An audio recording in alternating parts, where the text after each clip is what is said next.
रौरा कहनी है नु कि जितना सुंदर अनुपमा गावत हुई है। हाँ निशा गावेली, दीपिका ओझा गावेली, निशा बेसुरा है, अदितिया सुर में ही है।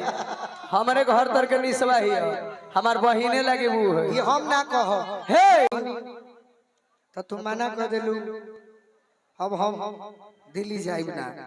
बाकी इतना नौजवान भी आई बड़े, अभी निर्गुण भी हुई है सो, पुरनकी भी हुई है सो, लेकिन तू गावेलू। लेकिन एगो पूछ के गावो कि तहार साइड सॉन्ग पे सुनी कि ना गाओ तो एगो साइड सॉन्ग आउ है गई हो जन तहार फेवरेट हो हिट गाना। तनी बैठ जाइब का आराम कर लो, तहरा पर मोह लगता है।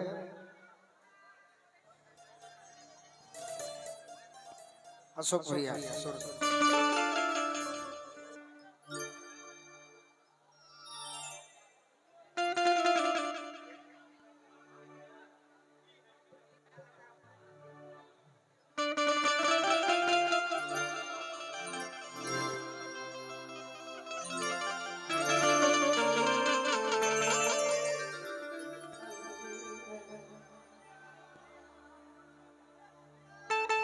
प्यार मोहब्बत की झूठी कहानियां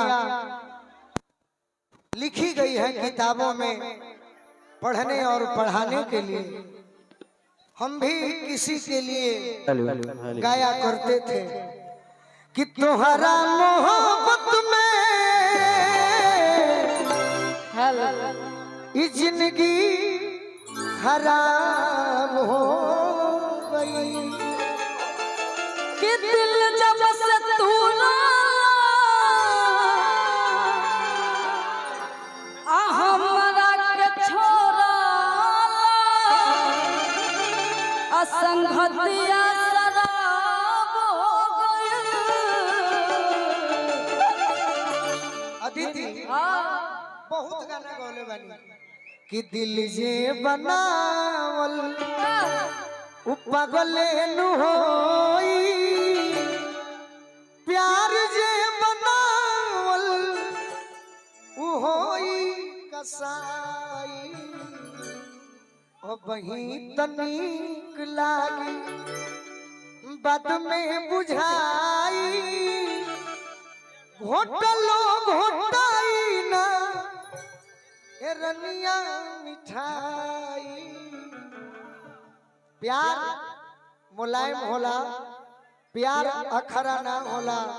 अब प्यार के जोखे खाती कोनो किलो और मटखरा ना होला। तू कुछ कहो कि प्यार में तुहरा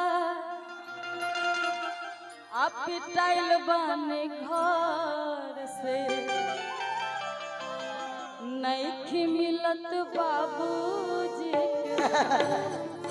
प्रिंस बाबा एगो अपने भाई के गाना गोनी दीपचंदी में तारा से प्यार जानते रुका है ना करो।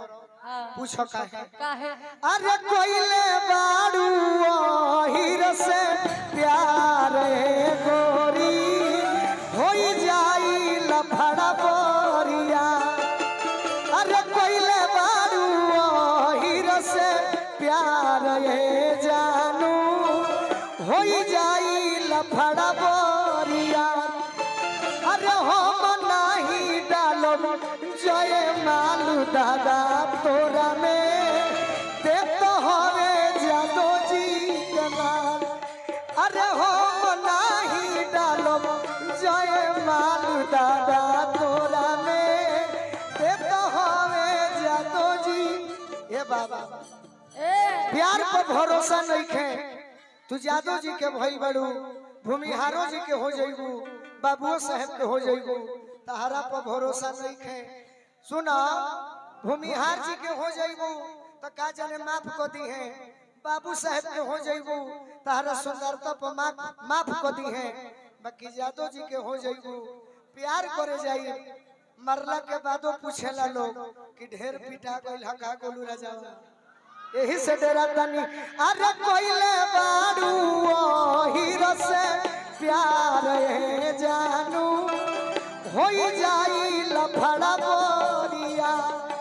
अरे हम नहीं डालब जय दादा तोरा में ते तो होवे जादो ए बाबा रहे दियो यही से डेरा तनी अदिति कि फिर गबड़ा जाए मैटर कि मेरा शीशे जैसा दिल तूने तोड़ दिया सब तो हनिया भी बा कि मेरा शीशे जैसा दिल तूने तोड़ दिया और सारे गम से मेरा रिश्ता जोड़ दिया। काहे पागल करेलू इतना उहे गीत गावो। हम एक समय में जब पप्पू भैया जब गाते थे ना प्रिंस बाबा तो गीतकार के घरी कमी न रहत रहे शुरुआत में तो केहू के सुनालका गाई तो जाते तो गायत्री बाबा के गाई कुंवर जी के कम गाओ तो एक दूगो गीत जानी बाकी एगो हमार गुरु जी रहले गांव में तो उहे गीत सुनाओ कि नर नर भाव से चेहरा के हंसी गायब करो।